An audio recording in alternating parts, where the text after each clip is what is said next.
그리고 시편에 대한 좋은 기억이 저에게는 있습니다. 어떤 게 있냐면, 저 군대 다닐 때 제가 남자가 군대 얘기하면 제일 싫잖아요. 그런 군대 얘기는 아니고, 논산에 있을 때 제가 참 가정적으로도 좀 불우했거든요. 지금은 이제 후덕하게 얼굴도 동그랗게 살이 쪄서 잘 모르시겠지만 참 안 좋았습니다. 가난했고, 제가 군대를 가버리면 집에서 돌볼 사람들이 없고, 그래서 군대 가서 눈 찌르고 제대하려고 했어요. 진짜 밤마다 고민했어요. 훈련소에서 내가 지금 군대 와서 되나. 그때는 잡혀가는 시절이었거든요. 정말 몇 번이나 찌르려고 했거든요. 근데 예수 믿은 지 그때 이제 2년 됐네요. 신앙이 있겠습니까? 교회 선배가 주신 까맣고 작은, 옛날 그런 얘기 있잖아요. 총알이 탁 날아가는데 팍 맞았는데 성경에 탁 맞아가지고 내가 살았다면서 하나님이 살아계십니다, 이런 간증들 저도 놓고 다녔어요. 혹시나 다 이렇게 꺼냈죠. 다른 사람들이 담배 필 때, 흡연을 하실 때 저는 성경을 읽었어요. 시편. 신앙이 좋아서 읽은 게 아니고, 시편을 읽는데 왜 그래 눈물이 나는지요. 내 마음을 그대로 얘기하는 것 같았어요. 서러움, 억울함, 분노, 죄책감, 수치심, 온갖 것들이 제 안에 이제 섞여 있었거든요. 그걸 시편이 그대로 얘기하는 것 같아서 시편을 읽으면서 많이 울었어요. 신앙이 좋아서 운 게 아니고, 여러분들도 경험 있으시죠? 신앙과 상관없이 누군가가 나의 그 서름을 들어줬을 때, 품어줬을 때, 그죠? 딴 사람들은 네가 왜 그랬니? 그러면 안 되지 하는데 그분은 많이 힘들었죠. 그 한마디 해주는 사람. 꼭 시편이 그랬어요. 그래서 참 시편을 읽으면서 많이 울었었어요. 여러분도 시편 많이 보시기 바랍니다. 슬픔 많고 고민 많고 갈등 많을 청년식이잖아요. 시편을 읽으면서 저는 힘을 얻었는데 여러분들도 힘을 얻었으면 좋겠습니다. 그래서 어제도 막막했지만 그래도 그 좋았던 기억들이 있어서 시편으로 들어가 봤습니다. 그래서 오늘은 지금 35분 남았네요. 35분 동안 프레젠테이션을 준비해서 빨리 진행을 할 수 있도록 하겠습니다. 띄워주세요. 네, 시편입니다. 이거 좌로 우로 느린 화면입니다. 늘어져가지고 지금. 예, 들어가 보도록 하겠습니다. 시편. 자, 넘어가 주세요. 자, 시편은 작은 성경이라고 불러 마땅하다. 글자 보이시나요? 자, 성경 전체에 같이 읽어볼까요? 시작. 성경 전체에 담겨 있는 모든 것들이 극히 아름답게 간략한 모습으로 담겨져 있다. 시편은 진정 뛰어난 안내서이다. 중요한 건 마틴 루터가 이 말을 했다는 거죠. 우리 종교개혁의 출발은 아니지만 중요한 역할을 했던 이분이 시편을 이렇게 평가를 했습니다. 이 말은 순례자의 길을 걸어가는 성도들에게 성화를 위한, 죄 때문에 고통하고 신자답게 삶으로 인해 아파하는 어둠 가득한 이 세상에 힘과 위로와 있잖아요, 손전등, 길 찾아가는 그 손전등의 역할을 시편이 한다 이거죠. 정말 귀하죠. 지금 한참 갈등할 때잖아요. 어느 직장을 선택해야 될지, 어느 배우자 후보를 선택해야 될지, 내 인생은 뭘 선택하며 가야 될지 고민이 참 많을 때잖아요. 시편을 보십시오. 시편을 보십시오. 그래서 그 등불과 같은 역할을 한다. 자, 그 다음 이 말을 한 사람이 있어요. 같이 읽어볼까요? 시작. 나는 이 책을 영혼의 모든 부분을 해부한 책이라고 불러도 부당하지 않다고 생각한다. 왜냐하면 어떤 사람이 의식할 수 있는 모든 감정이 다 거울처럼 여기에 묘사되어 있기 때문이다. 이 얘기는 존 칼빈이 했어요. 요하네스 칼빈이라고. 이 루터를 잇는 종교개혁의 핵심 인물이죠.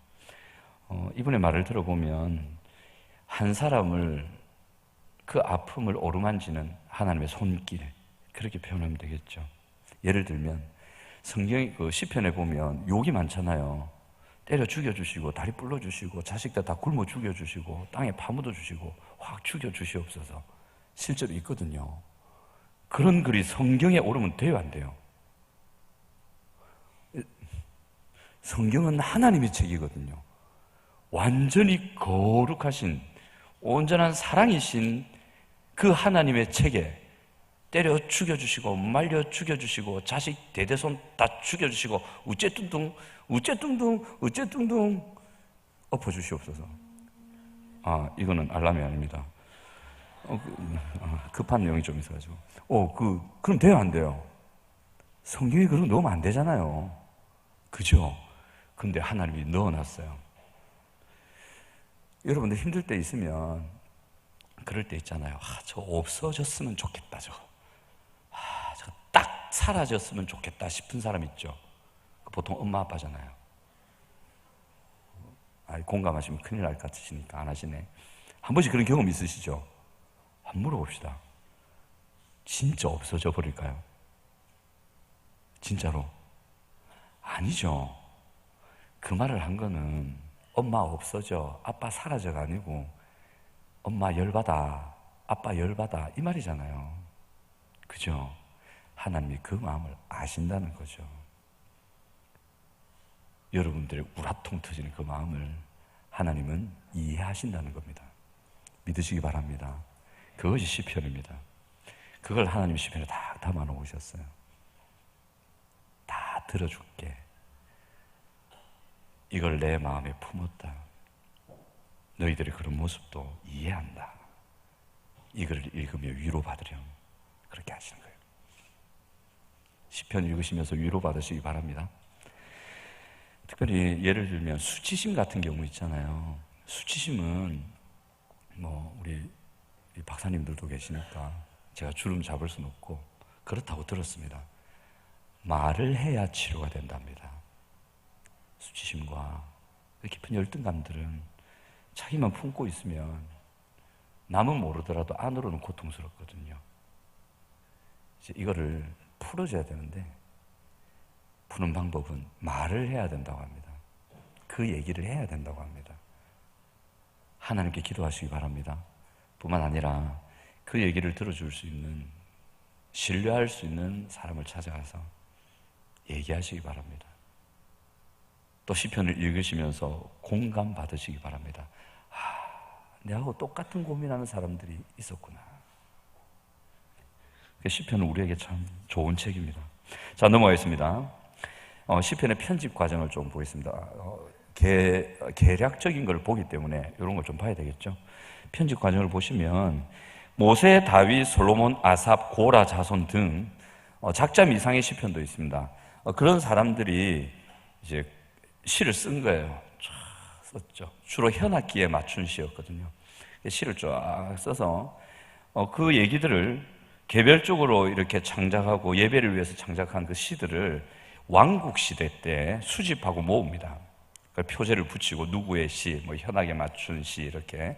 그게 이제 다윗의 기도집이고 고라 자손 시집이고요. 이 고라 자손 설명은 제가 다음에 드리고 아삽의 시집입니다. 이 다 이제 찬양과 연결된 사람들인데 이렇게 기도집이 만들어져요. 만들어진 다음에 이 세 종류의 기도집이 시편 1집, 시편집 1이 되고 그 다음에 성전에 올라가면서 부른 노래가 또 편집이 되고 할렐루야 시편이 또 들어가서 최종적으로 BC 3세기경 또는 4세기경으로 보는 분도 있는데 제2 성전시대, 스룹바벨 성전시대 있죠. 솔로몬 성전 망가지고 함께하는 교회 청년들은 충분히 이 정도는 아시리라 믿습니다.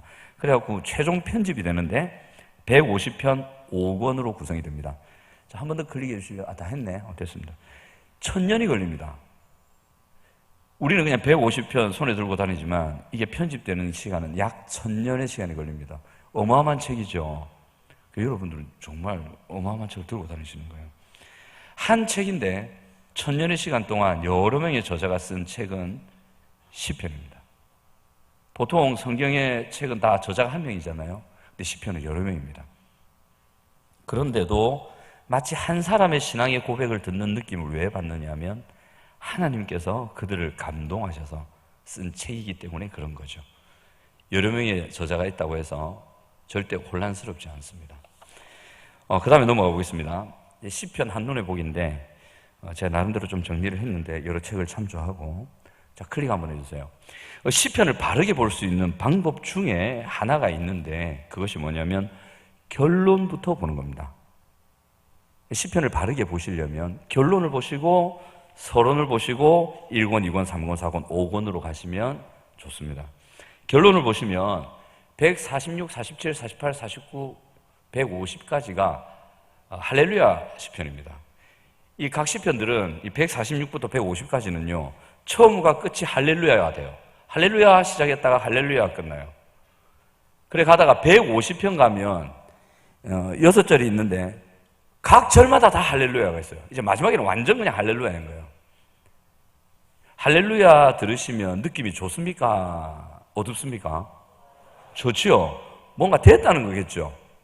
기쁘죠? 뭔가 완성됐다는 거예요. 뭔가 됐다는 거거든요. 그러니까 시편의 결론은 완성이에요. 완성. 뭐가 완성일까? 자, 서론으로 가보겠습니다. 이 서론이 오늘 읽으신 1편, 2편입니다. 이 1편, 2편이 시편 전체의 틀을 딱 잡습니다. 1편에서는 율법에 대해서 이야기를 하고 2편에서는 하나님의 나라의 회복에 대해서 얘기하십니다. 이 두 가지가 완성된다는 거죠.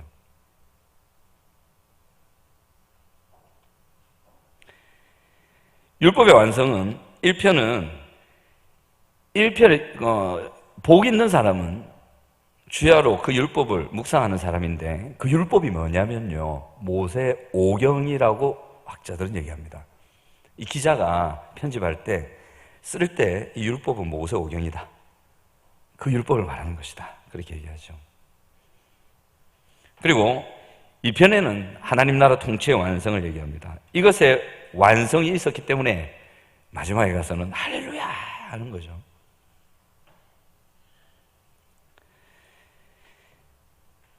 이렇게 하나님의 말씀과 하나님 나라의 완성은요, 하나님께 좋겠죠.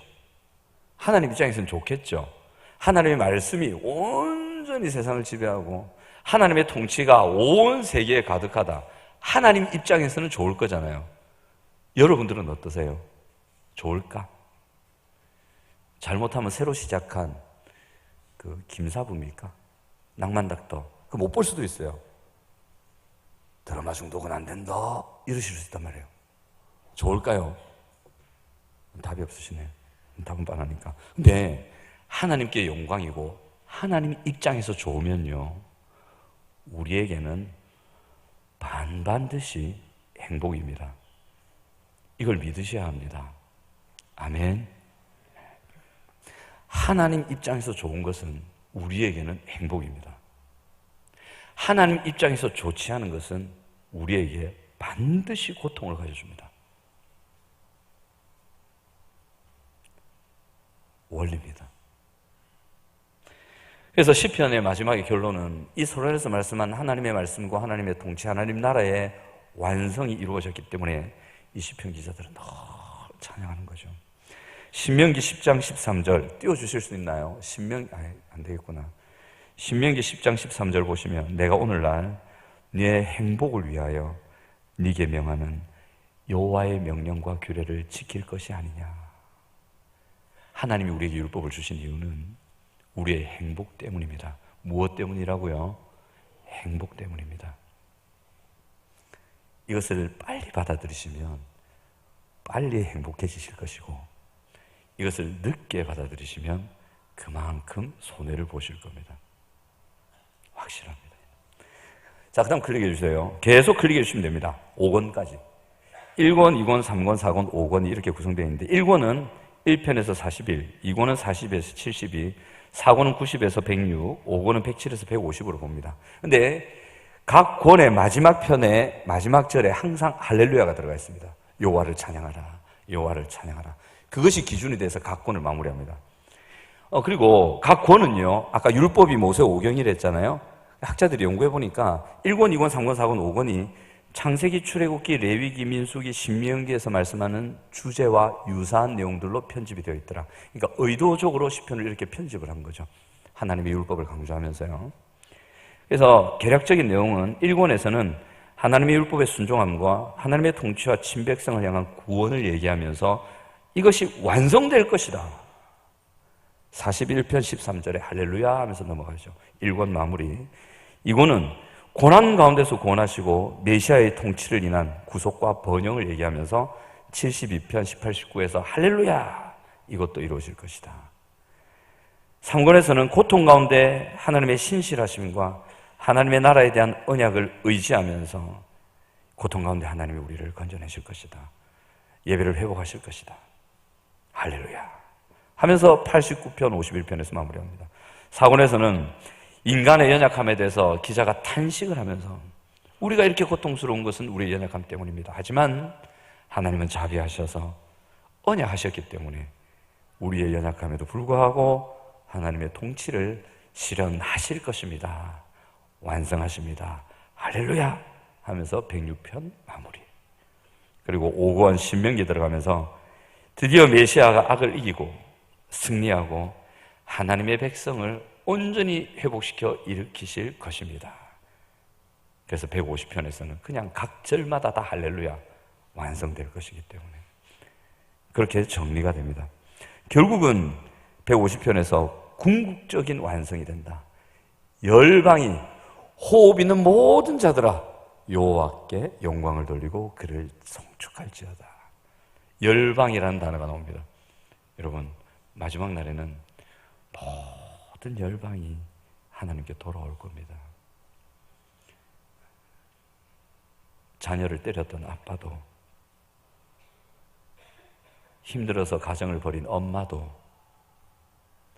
집이 싫어 나갔던 자녀도, 외로움에 떨겨 고통하고 배고팠던 많은 사람들도, 그들을 괴롭혔던 많은 이들도, 죄 때문에 망가졌던 모든 세상이 하나님께로 돌아오는 일이 완성이 옵니다.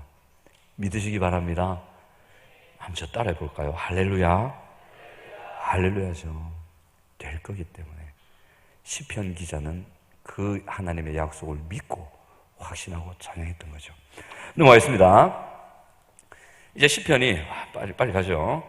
1권, 2권, 3권, 4권 가로로 편성을 했는데 이 전체가요 1권, 2권, 3권은 주된 내용이 애가입니다. 슬픈 노래, 탄식이 들어가 있고요, 고통이 들어가 있고요. 하나님 좀 도와주이소. 뭐 이딴 일이 다 있습니까? 나 똑바로 사는데 어메 하나님 제가 실수했네요, 잘못했네요, 어쩝니까? 뼈가 다 녹아내립니다. 도와주이소. 하나님 없으면 저 못 삽니다. 어쩔까요? 죄와 악의 세상 한가운데서 탄식하며 고통하며 하나님의 간구하는 그 애가의 시가 1권에서 3권의 그 틀을 좀 만듭니다. 그리고 4권, 5권을 넘어가면 믿음과 소망과 찬양의 시가 주를 이룹니다. 죄와 악의 세상에서 자비와 언약대로 하나님의 나라를 하나님은 이루시고 하나님의 백성을 구원하실 그 하나님을 찬양합니다. 시편 전체 틀은 이렇게 크게 가는데, 근데 시편을 가만히 보시면 각 시편들이 이렇게 되어 있어요. 처음에는 탄식하고 저주하고 못 살겠다 그러고 뭐 이딴 일이 다 있습니까? 하나님 의인은 못 살고 악인은 잘 사니 이게 무슨 일입니까? 뭐 이러다가 그래도 하나님 살아계시죠. 하나님 이런 분이죠. 믿습니다. 하나님을 찬양합니다. 이렇게 하실 거죠. 아멘 하면서 시편이 끝이 납니다. 각 편들이 그렇게 되어 있어요. 대표적인 것이 시편 42편입니다. 한번 볼까요? 시편 42편을 한번 보세요. 43편까지 보면 좋은데 시편 42편 보시면 다 읽을 수는 없고요. 10절 11절만 보겠습니다. 42편 10절 11절 시작. 내 뼈를 찌르는 칼같이 내 대적이 나를 비방하여 늘 내게 말하기를 네 하나님이 어디 있느냐 하도다. 내 영혼아 네가 어찌하여 낙심하며 어찌하여 내 속에서 불안해하는가. 너는 하나님께 소망을 두라. 나는 그가 나타나 도우심으로 말미암아 내 하나님을 여전히 찬송하리로다. 이렇게 얘기합니다. 너무 힘듭니다, 하나님. 하지만 내 영혼아, 네가 왜 두려워하니? 하나님 살아계시잖아.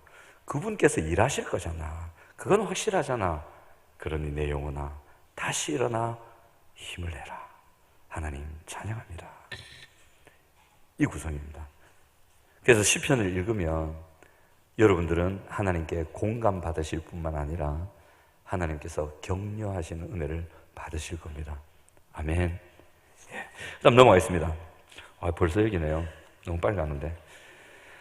시편에서 발견한 몇 가지가 있습니다. 그걸 간략하게 볼 텐데, 자, 메시아를, 진한 글자만 읽어볼까요? 시작. 메시아를 통해 하나님 나라를 완성한다. 시편에 기록되어 있습니다. 시편 1편에서는 율법을 완성하실 것이고, 시편 2편을 통해서는 그 하나님의 통치가 완성될 것이다. 포로 귀환 후에 이스라엘 백성들 안에서는 영적인 각성이 있습니다. 어떤 각성이 있었냐면, 우리가 포로로 잡혀가고 그 고생을 하고 지금도 이렇게 무너진 땅에서 힘겨운 삶을 살아가는 이유는 환경 때문이 아니라는 것을 드디어 알았습니다. 그들 가운데는 그 원인이 그들의 죄와 불순종이었다는 것을 깨닫는 이들이 일어나기 시작했습니다. 그런데 깨달으면 뭐합니까? 자기들이 어떻게 할 수가 없는데 속에서 쳐올라오는 불순종하려는 그 힘과 또 그 힘에 휘말려서 의도되었건 의도되지 않았건 끊어지지 않는 그 불순종, 그 불순종에는 율법에 따르면 하나님의 심판과 저주가 온다고 하는데 그 심판을 피할 수 없으니 어찌하나. 결국에는 내가 문제구나. 나의 죄와 불순종이 문제구나. 이것을 드디어 보기 시작하는 인물들이 나왔습니다. 그들이 누구를 기다리냐면 메시아를 기다립니다. 이 메시아는 로마를 물리칠 왕이 아니었습니다. 이들이 기대한 메시아는 마태복음에 나오는 저희 백성을 그들의 죄에서 구원할 자이심이라 하신 그 메시아를 기다립니다. 그 죄를 해결하시고 우리가 하나님 말씀에 순종할 수 있도록 우리에게 은혜를 베푸시고 우리의 마음과 삶이 하나님의 통치가 완성되는 그 은혜를 주실 그 왕, 그 메시아, 궁극적으로 승리하실 그 왕을 기다립니다. 그것이 시편의 내용들입니다. 자, 다음 클릭해 주시길래. 빨간 글자 보이시나요? 한번 읽어볼까요? 시작.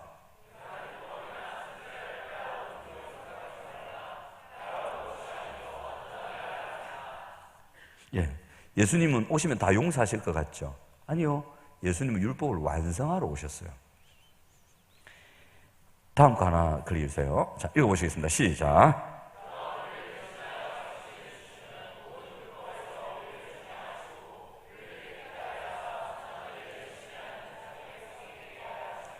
그렇죠. 하나님 말씀에 순종하는 친백성 되게 하십니다. 하나님의 목표는 여러분들이 하나님께 마음과 삶으로 순종하는 것입니다. 거기에 여러분들의 행복과 영광이 있습니다. 이것을 요약하면, 자, 클릭해주세요. 자, 1번. 불순종으로 의롭게 될 수 없는 우리를 일단 어렵다 하십니다. 이게 칭의입니다. 두 번째, 재창조 거듭남으로 친백성 삼으사 하나님 말씀에 순종할 수 있게 하십니다. 이게 중생, 거듭남과 성화입니다. 여기에 여러분들의 행복이 있습니다. 아멘. 성화에 힘쓰시기 바랍니다. 정도의 차이는 있고 발전의 차이는 있을 수 있어도 여러분들이 성화에 힘쓰시면 할 수 있습니다. 아멘. 여러분 변화될 수 있고 자라갈 수 있고 성숙할 수 있습니다. 왜? 되게 만들어 놨거든요. 그리고 3번, 영화로 하나님의 말씀에 온전히 순종하는 백성 되게 하신다. 이 영화는 부산행 이런 영화가 아니고 영화롭다 할 때 그 영화입니다. 완전하게 우리를 치유하셔서 완전하게 하셔서 마음과 삶이 온전히 하나님께 순종하는 삶으로 바꿔 놓으시는 은혜. 우리가 할 수 있는 게 아니에요. 결국은 이 은혜를 여러분 누리실 겁니다. 아멘. 모든 예수 믿는 구원받은 사람은 모두 이 영화의 은혜를 누리게 되어 있습니다. 여러분들은 완전하게 순종하실 것이고 완전한 행복을 누리시게 될 것입니다. 믿으시기 바랍니다. 그걸 이 땅에서 맛보는 거죠. 참 감사합니다. 이 은혜가 우리에게 확정되어 있기 때문에 할렐루야죠. 시편입니다. 자, 그럼 메시아를 통해서 그렇게 하나님 나라를 회복하고요. 자, 넘어갑니다. 시편에서 발견한 두 번째, 자, 하나님과의 한번 읽어봅시다. 시작. 하나님과의 만남과 교제와 생명을 누리는 예배를 배울 수 있다. 이 시편에는요, 주옥 같은 글이 있는데 특별히 예배의 핵심을 짚고 있어요. 로마서 5장 1절 보시면, 그러므로 우리가 믿음으로 오롭다 하심을 얻었은즉 우리 주 예수 그리스도로 말미암아 하나님으로 더불어 화평을 누리자. 예배를 배우는 겁니다. 화평을 누리는 게 예배를 배우는 거고, 예배를 배우시면 하나님과 더불어 화평을 누리시게 되어 있습니다. 누린다는 것은 억지가 아닙니다. 누린다는 어감이 강제성이 있나요? 기분이 좋으신가요?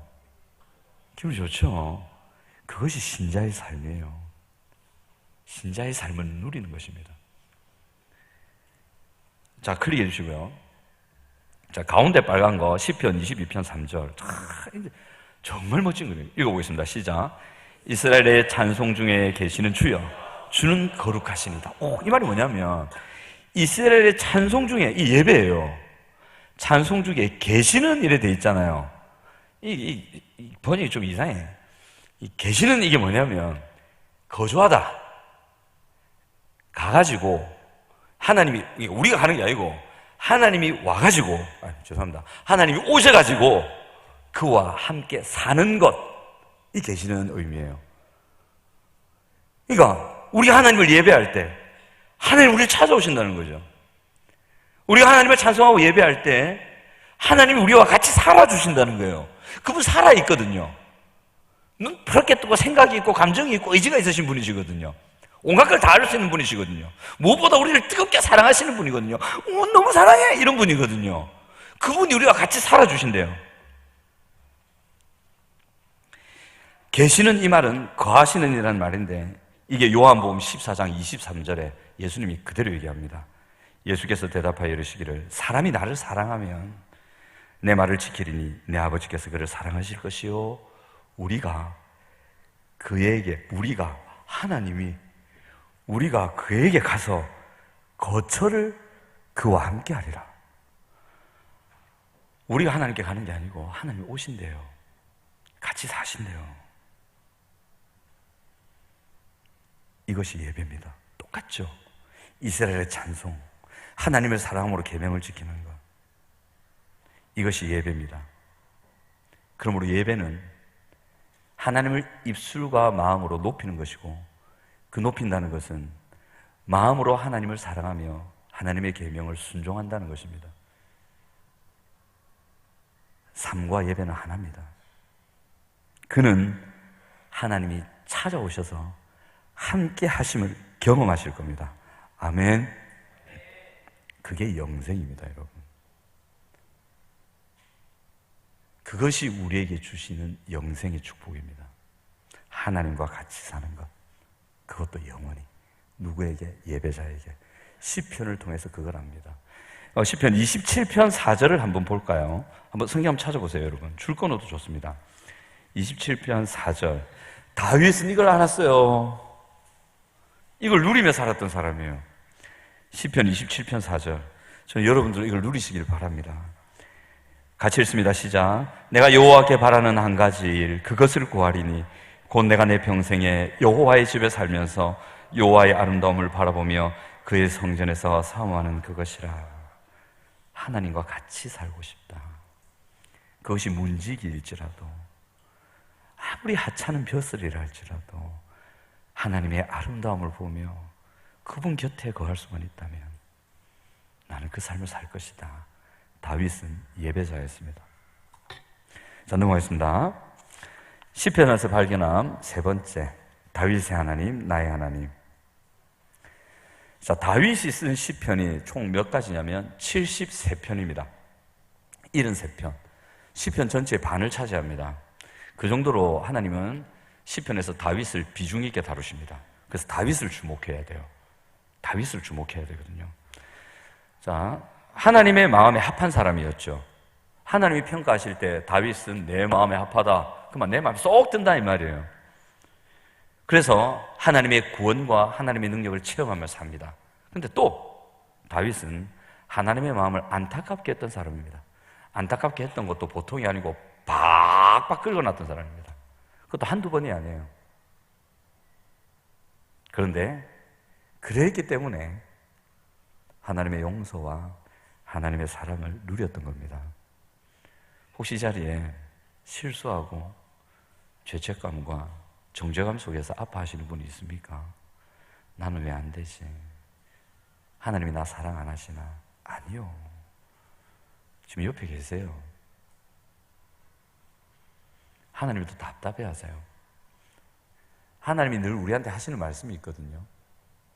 오늘 그 청소년부 설교 때 했는데, 하나님은요, 여러분들하고 대화하실 때 항상 이 말씀 먼저 합니다. 첫 번째, 남자분에게는 이 말씀을 합니다. 사랑하는 아들아. 이 말로 항상 시작해요. 여자분에게는 뭐라고 할까요? 사랑하는 딸아. 어떻게 제가 아냐고요? 다음에 말씀드릴게요. 시간이 없어서. 항상 그렇게 시작하세요. 사랑하는 아들아, 사랑하는 딸아. 걔가 잘 살았건 못 살았건 아무 상관없어요. 희한하더라고요. 하나님 여러분 사랑하십니다. 아멘. 잘 살 때나 못할 때나, 하나님 마음에 합할 때나 하나님 마음에 안 들 때나 상관없어요. 그것이 기쁜 사랑이건 아픈 사랑이건 안타까운 사랑이건 사랑이잖아요. 하나님 여러분 사랑하세요. 다윗이나 우리나 별바 다를 거 없죠. 여러분 여기서 다윗만큼 범죄하신 분 손 들어보세요. 한 가정을 파괴하지도 못해서 그 가정을 죽여버리고 살인교사시켜버리고 은폐하려고 하고 지 마음대로 하면서 백성들 수만 명을 죽여버리고 그런 죄 지으신 분께 손 들어보세요. 다윗이라 불러드릴게요. 없잖아요. 그럼 여러분들은 다윗보다는 나은 사람이다. 아멘. 왜 아멘 안 하세요? 아멘. 다윗보다 낫다고. 하나님이 얼마나 좋겠어요. 다윗을 그만큼 사랑했으면 여러분 사랑하시죠. 자, 그 다음 보겠습니다.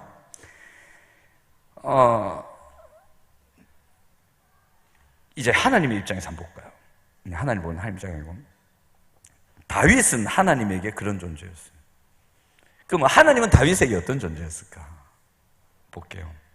하나님은요, 열왕들에게 다윗을 자랑하고 다니십니다. 다윗 죽고 나서 모든 왕들에게 다윗만큼만 해라. 다윗만큼만 하면 된다. 별것 안 원한다. 다윗만큼만 해라.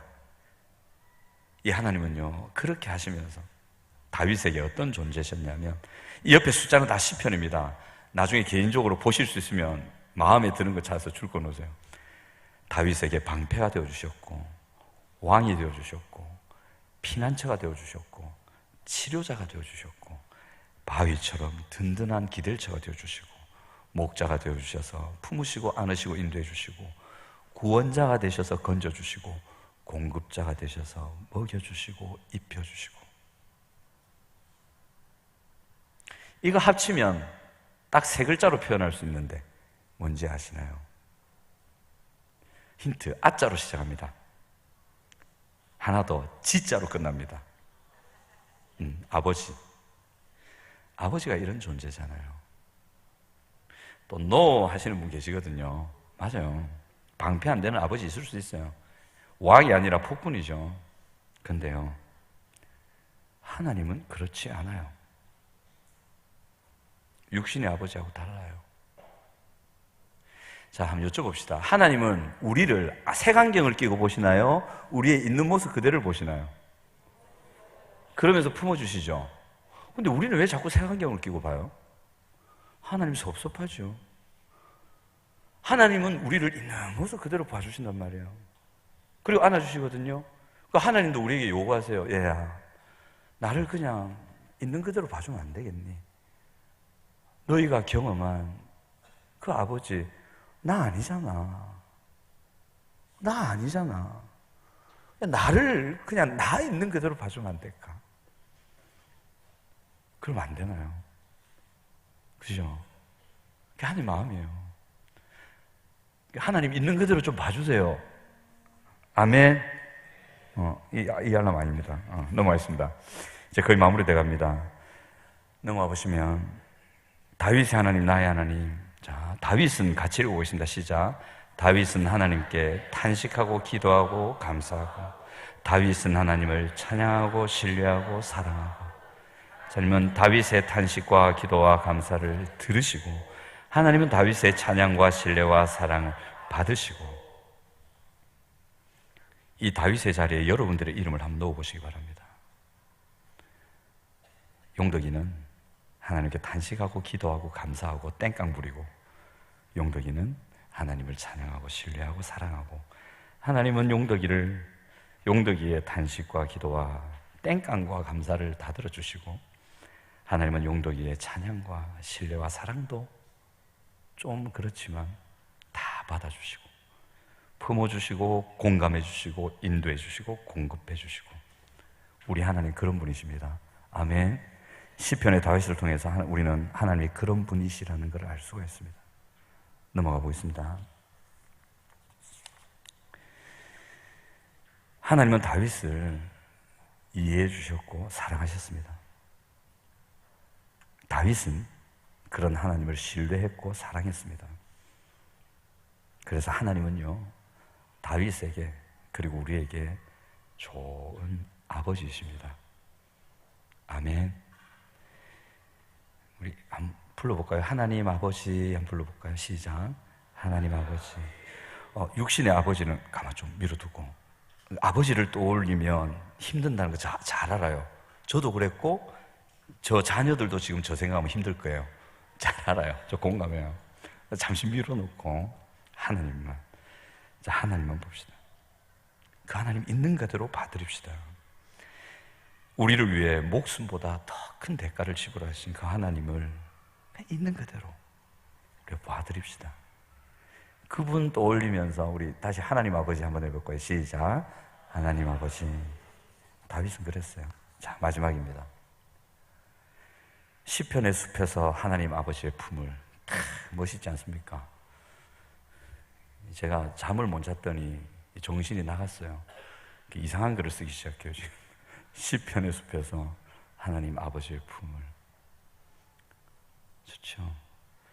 좋은 아버지이신 하나님의 이해하시고 그 크고 넓고 깊고 높은 사랑하심을 묵상하고, 하나님께 하나님을 신뢰하고 사랑하심으로 여러분도 나아가시기 바랍니다. 어떻게 살아라를 던지기는 뒤로 하고 싶습니다. 시편을 읽으시면서, 이 숲을 걸으시면서 보이지 않았지만 늘 함께 하셨던, 지금도 함께 하시는 그 아버지의 따뜻하고 너른 품을 시편을 통해서 누리시는 여러분 되시기 바랍니다.